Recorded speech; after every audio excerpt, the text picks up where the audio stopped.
This is the Collector Car Podcast, the home for the auto enthusiast. Join Greg Stanley as he applies over 25 years of insights and analytical experience to the collector car market. He will interview the experts and throw in some fun stuff as well. Hey, it's Greg Stanley. If you're listening to this podcast, you know I love everything automotive. This passion has expanded to include being a car specialist consultant for RM Sotheby's. So if you need assistance buying or consigning a collector car at any one of our online or live auctions, including Scottsdale, Amelia Island, or Monterey, you can reach one of our car specialists at rmsotheby's.com, or you can email me directly at gstanley@rmsotheby's.com. Metron Garage is a company designing unique garages, condos, and other structures specifically for the auto enthusiast. They've got 8 models to choose from, including 2-story options, which I think is super cool, all with a very modern look and feel to them. And they come in all sizes, and they're fully customizable. You can check out them today and start speccing your own ultimate garage at metrongarage.com, where you can request a catalog or talk to someone to learn more. So be sure to check it out. I just want to give a quick thanks to Euro Classics for sponsoring this episode. Euro Classics is all about collector cars, from servicing your new BMW M5 to prepping your Porsche for the racetrack to executing a total restoration on your favorite classic. They do it all from routine maintenance to performance upgrades to appraisals and everything in between. You can learn more about its owner, Dale Oaks, by listening to episode number 65 of this podcast. And you can find Euro Classics in the Kentucky, Ohio, Indiana service area and online at euroclassics.com. Classics, CLASSIX.com. Welcome back to the Collector Car Podcast. Today we are going to cover another 100 cars that changed the world. This time we're focusing on 1950s through the 1960s, so we're getting into the meat of some really amazing, great, wonderful cars. And then I believe I'll have one more episode that will cover 1970s through to the present. So this will encompass a total of 100 cars. You can go back to previous episodes to catch up on the decades that you have missed. All right, so we are going to start in 1950 with the Nash Rambler. Now this is from Hagerty.com, our friends at Hagerty. Nash introduced a Rambler in 1950 as its lowest price model at $1,800, which wasn't cheap by any means. But buyers got a car that was loaded with standard equipment, including a radio, heater, courtesy lights, an electric clock, custom upholstery, wheel discs, and more. The Rambler was also the company's smallest model. In fact, its relative diminutive size with respect to the rest of the Nash lineup, and indeed the entire American car market, made it one of the first compact cars, which is why it is on this list. All right, next is the 1951 Chrysler Hemi. Now this is speaking more to the engine, but it went into a lot of cars, and this is from our friends at MotorTrend.com. Chrysler's early Hemi grew out of experience gained during World War II with developing Hemi-head aircraft and tank engines for the war effort. After the war, Chrysler needed to remain competitive with the new Cadillac and Olds overhead valve V8, so it began developing brand new motors. Early testing of alternative head and valve layouts revealed that the hemispherical combustion chamber was superior to other designs. The result was the 1951 debut of the 331 cubic inch Chrysler Hemi. DeSoto and Dodge Hemis followed in 1952 and 1953 respectively. Each division's Hemi had a unique block, heads, and cylinder bore spacing. Virtually no internal parts interchanged between them. In the Chrysler line, the 331 grew to 354 cubic inches in 1956, and finally, using a raised deck block, to 392 cubic inches in 1957 to 1958. In the process, hardcore racers quickly discovered the engine's potential. The Hemi's efficient combustion chambers responded well to the new high-octane gas and was unsurpassed while running on alcohol and later nitromethane, a legacy maintained by the Hemi's modern-day descendants. And you can still get a Hemi that says 392 on the shaker hood. All right, next in 1952 is the Bentley R-Type Continental. In 1952, cars that could hit a top speed of 115 miles per hour were uncommon. Cars that could cruise at 100 miles per hour with 4 occupants and luggage were unheard of until the R-Type Continental. Although only 208 were produced, the R-Type Continental created a template for Bentley Grand Touring that lasted decades. It even inspired the design team working on the first Continental GT 50 years later, and that is from BentleyMotors.com. In 1953, we had the first Chevrolet Corvette. The Chevrolet Corvette may become America's sports car, but its roots are surprisingly European. As American GIs returned from World War II, they were influenced by the MGs and other European sports cars that dotted the region's country roads and wanted something similar once they returned home. Famed designer Harley Earl implored General Motors to build a sports car to capitalize on this interest, and it began to take form as the 1951 Project Opal. The results were first shown at the 1953 Motorama as the EX-122, a hand-built pre-production prototype. The finished product was the first Corvette, a two-seat roadster with a gaping chrome grille, upbeat-looking single headlights, and a curved windshield. All 1953 Corvettes were white with red interior. The fiberglass reinforced plastic body was revolutionary for the time and set a precedent that GM would carry on with future Corvette bodies. Now this is from Hagerty. Also from Hagerty, we have the 1954 Mercedes Benz 300 SL. In most cases, a road car comes first and a racing version follows, but for the Mercedes Benz 300 SL, the radical gull-wing door coupe that hit the market in 1954 was directly derived from the sports racing car that won the Carrera Panamericana and the 24-hour Le Mans in 1952. The road car that followed retained the racing's version strong tubular frame with high sills necessitating the gull-wing doors, and featured fully independent suspension and a fuel-injected version of Mercedes-Benz's 3,000cc single overhead camshaft engine. The straight six was rated at 215 horsepower and would propel the car to speeds upwards of 160 miles per hour, making it one of the fastest production cars in the world upon introduction.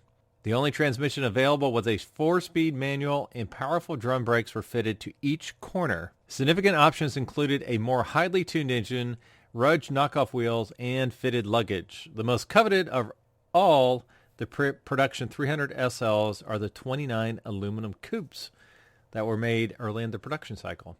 All right, the next one is from the automuseum.org, the 1955 Chevrolet V8. So again, we're talking about an engine that went into a bunch of cars. The 1955 Chevy is a classic and marked a turning point for Chevrolet as they introduced the first successful small block V8 engine.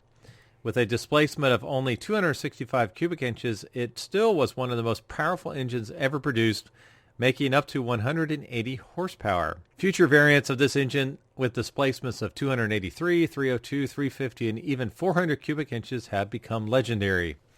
Next, from motorcities.org, the 1957 Chrysler. During the 1950s, the Chrysler Corporation had manufactured many great-looking vehicles for the consumer market. The late Virgil Exner Jr. was the corporate director of styling in 1957, and he rocked it. And he had designed many great-looking cars and trucks for that model year. For 1957, the Chrysler line of newly designed cars offered a forward-thinking design with a light, clean design that many consumers really had enjoyed. More importantly, the new Chrysler models gave the company a competitive edge over other popular selling vehicles at the time. The model years 1955 to 57 brought impressive sales gains to Chrysler, which was attributed to the great new styling features.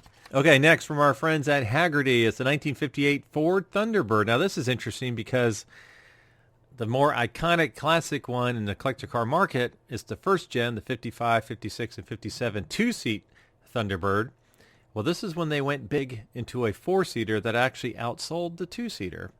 By 1957, the Ford Thunderbird was still well outpacing the Chevrolet Corvette in sales, and Ford executives, including Robert McNamara, wanted to push it even further. This was accomplished by leaning into T-Bird's true nature as a luxurious cruiser rather than the pure European sports car the Corvette was initially trying to emulate. One of the mandates for the 1958 Ford T-Bird was to make it a four-seater. The new Square Bird was built using unibody construction, making it the first Ford to employ this method along with Lincolns of that year. It also brought full-size luxury features to a mid-size layout. This new design was almost a foot longer and 1,000 pounds heavier than its predecessor. So that is why it is on this list. All right, next from Hagerty as well is the 1959 Austin Mini. The Mini sedan can lay claim to be one of the most significant automobile designs of the 20th century. The simple design broke all the rules, what with its transverse mount, four-cylinder engine, front-wheel drive, transmission in the sump, a wheel at each corner, and suspension by simple rubber cones. Costing only $1,340, the 1959 Mini also offered surprising interior space at only 10 feet long, and its 33 horsepower, 848cc engine could manage 40 miles per hour when driven carefully.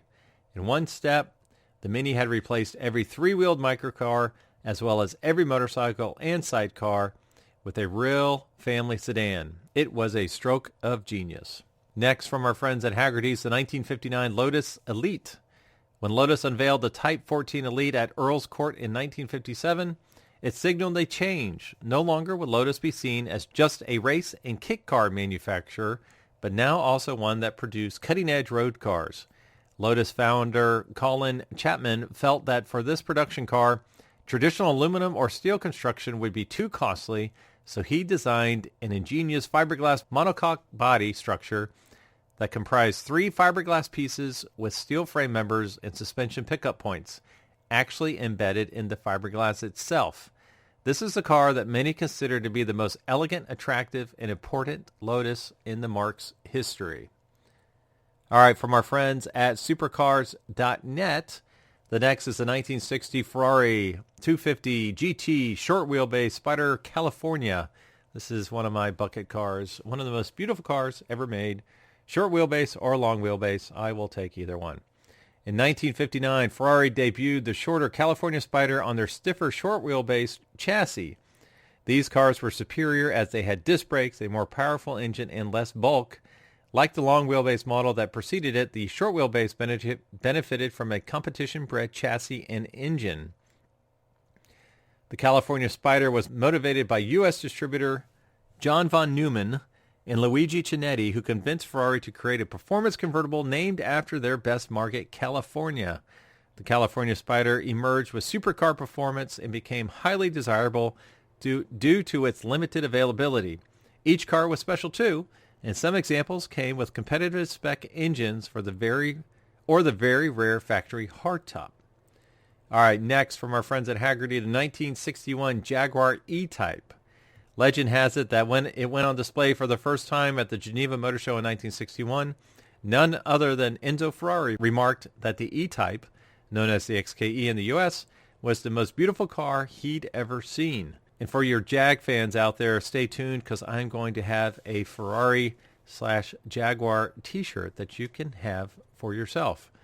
Mr. Ferrari knew a pretty car when he saw one. He might have been one of the first to express the sentiment, but an incalculable number of others have said virtually the same thing, and they're still saying it 50 years later. With a 0 to 60 time around 7 seconds and a 150 mile per hour top speed, the Series 1 E-Type was near the top of the early 1960s food chain and was indeed quicker than numerous sports cars with a much higher price tag. All right, next from Hagerty's, the 1961 Lincoln Continental. The 1961 Lincoln Continental was based on a stretch version of a proposed 1961 Thunderbird two-door hardtop that had been rejected as too classy and not sporty enough for the typical Thunderbird buyer. That's interesting. The 1958 recession and Edsall's debacle, meanwhile, had injured the Ford Motor Company overall, but while the four-seat Thunderbird was a relatively huge success, the Lincoln division was in danger of being culled. Designers and engineers worked hard at making a new, distinctive, and profitable Lincoln. They succeeded admirably with the 1961 to 1969 Continental. All right, next is one of my favorite cars, again from Hagerty, the 1962 Shelby Cobra. Carroll Shelby's 1962 Cobra represents the pinnacle of the Anglo-American sports car, which combined a classic aluminum roadster, in this case cribbed from a 1950s Ferrari Barchetta, with a tube space frame and lightweight American V8 engine. Shelby's donor chassis came from the AC Ace, theretofore had utilized a pre-war BMW 2-liter 6-cylinder engine, which was going out of production. Understanding that AC needed a replacement motor, Shelby tapped into his Ford connections to use their lightweight 260 cubic inch V8. In the process, Shelby managed to get both sides to agree that the resultant sports car would be manufactured under the Shelby name. The overall package was dynamite, weighing only 2,100 pounds, with a 260 horsepower engine mated to a 4-speed transmission. Top speed was about 140 miles per hour, and 75 were built in 1962 and 1963 before the engine was replaced by Ford's 271 horsepower 289 V8 that could also be found in the Mustang and a souped-up version in the GT350s. In race prep guise, the engine generated up to 370 horsepower, and the cars were quite successful on the track. Between 1963 and 65, 580 Shelby 289 Cobras were sold in the CSX 2000 series. Now, if you see one with the 3000 series, that's the big 427 engine cars. And then when you go to 4000 series and beyond, those are reproductions. Next, from Haggerty's, a 1963 Aston Martin DB5, one of the prettiest cars ever made. While the Aston Martin DB5 will forever be linked with James Bond, FYI, they just found the missing James Bond DB5 in, I think, Saudi Arabia this week. True enthusiasts understand the more lasting and inspiring impressions of the DB5 comes upon examining the car itself. This beautiful successor to the DB4 entered production in 1963 and is widely regarded as the pinnacle of Aston Martin's efforts during this era. Aston Martin is one of the premier British brands, and the DB5 is the brand's premier model. Few other cars are capable to convey the sense of class, performance, and sophistication that a DB5 can, which solidifies the car's global appeal. All right, next, also from Haggerty. Actually, all the rest of these, I think, are from Haggerty. All right, next is the 1963 Corvettes. We had the 53, now we have the 63. The 1963 Corvette Stingray took the sports car world by storm. Derived from Bill Mitchell's 1957 SS Racer and XP720 prototype, it had hidden headlights, a knife-edge front, and horizontal rib round the car.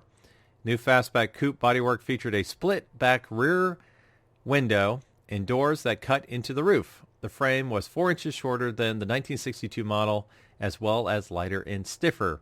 There would be no opening trunk lid until 1968. The 327 cubic inch V8 Chevy small block was carried over from 1962 with 250 horsepower up to 360 horsepower with the Rochester fuel injection. Top speed ranged from 118 to 150 miles an hour and 0 to 60 times from 9.1 to 5.8 seconds. 1963, of course, is the only year that you had the split window because nobody liked it, and people actually cut it out and put in the 1964 window. But now everybody wants the 63s, including myself. They're pretty cool. All right, next is the 1963 Jeep Wagoneer.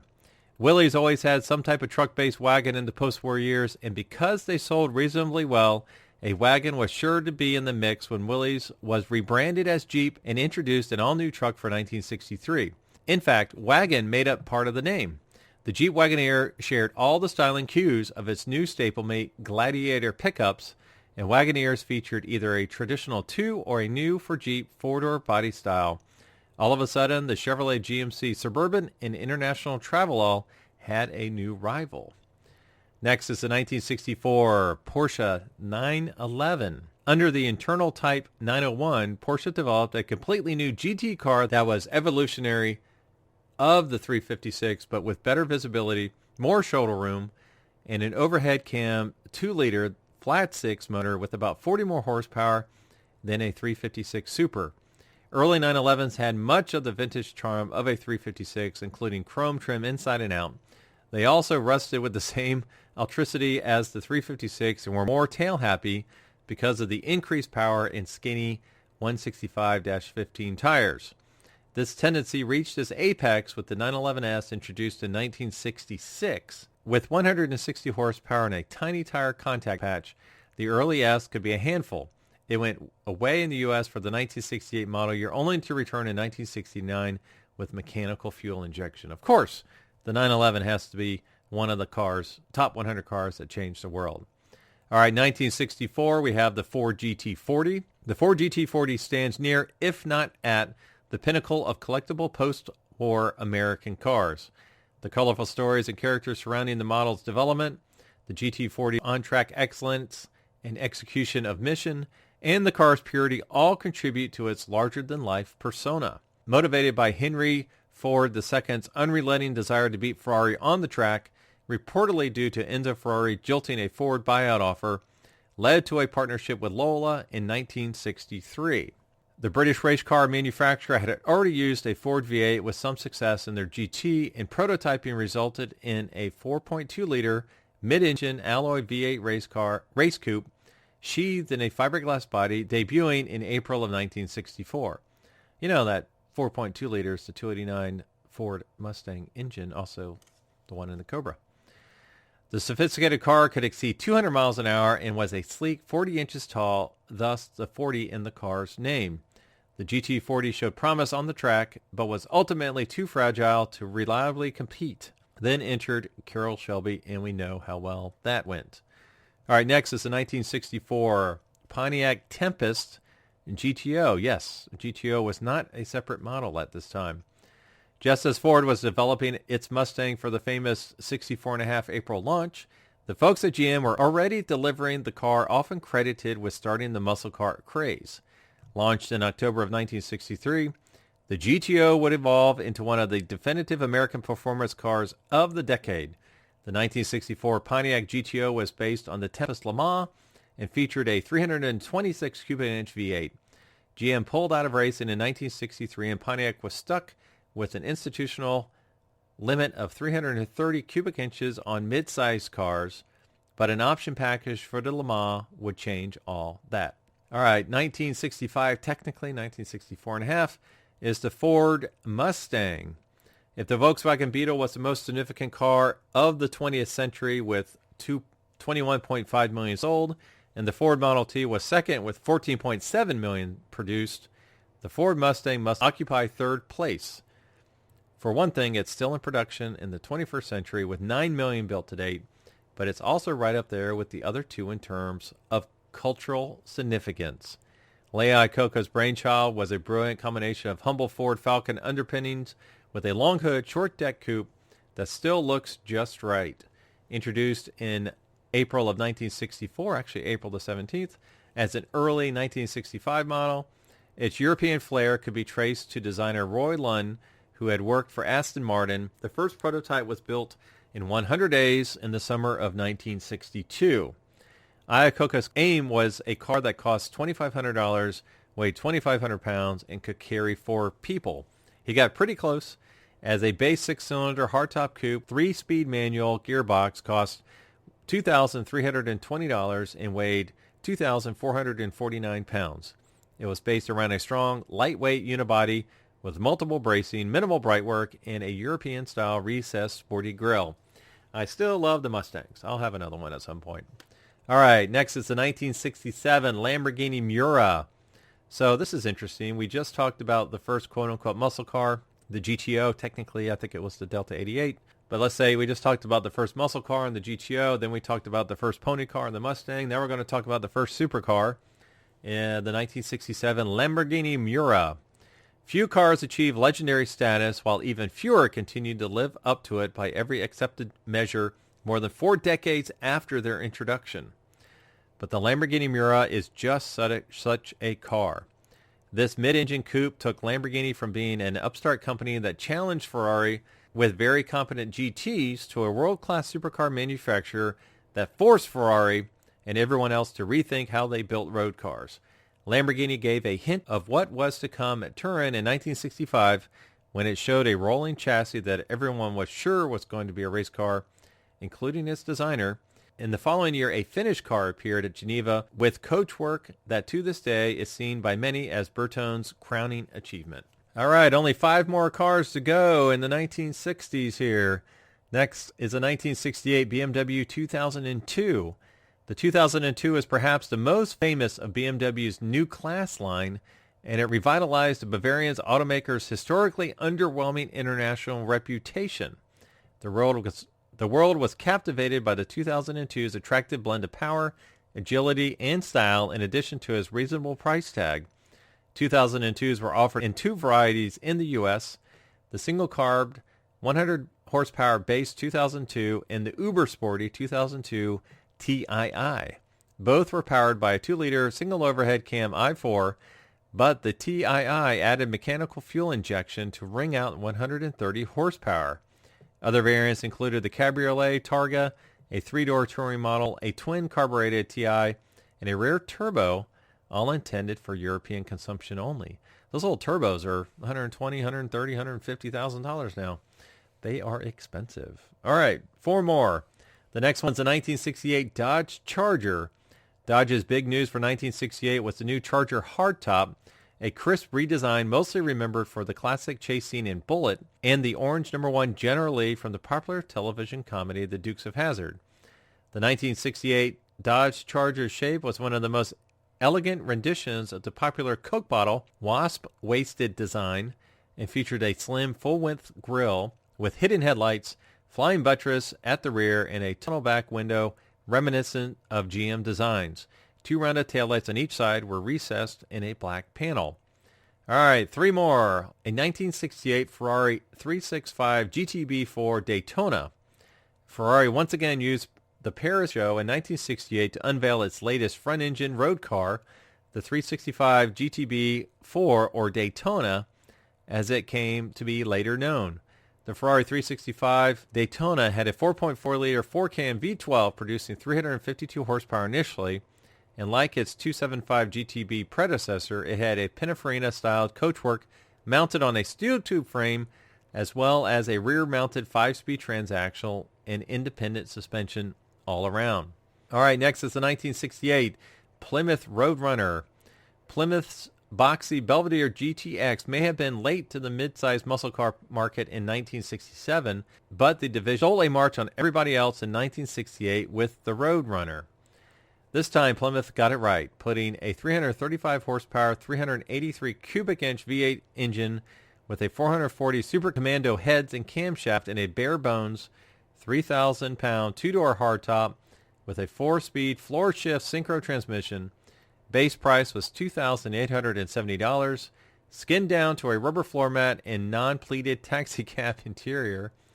A total of 30,000 buyers bought the coupe, and a further just over 15,000 stepped up for the 2-door hardtop, which was added mid-year for a total of almost 45,000 Roadrunners produced in 1968.